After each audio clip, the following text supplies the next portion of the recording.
Hello guys, so today I'm going to show you how to write long form articles on writesonic. Now it's a very easy process. So firstly in the website choose article and blogs, and in article and blogs just simply choose AI article writer, and the version will depend when you're watching the video. So for you the version might be different. So for me the latest one is 5.0. Enter your topic over here. Now search for some related articles. Now over here you will find few articles over here. Now, if you want to look into an article, just simply click on the main article headline and it should open in a new tab. Now, if you can read the article over here and see if it is good or not, and if you like the article, you can take the example of this article and write your own article.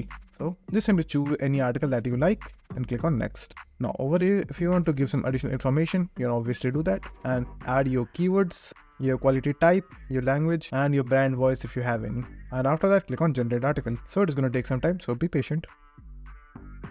So just like that, your long form article will be completely ready. As in the ad over here. Now you will just simply copy the entire article and paste on your own blog post. You can also edit them over here if you want to, or if you want to regenerate the entire article, you can obviously have that option. So that's it, and thank you for watching, and do like, subscribe to my channel, and take care.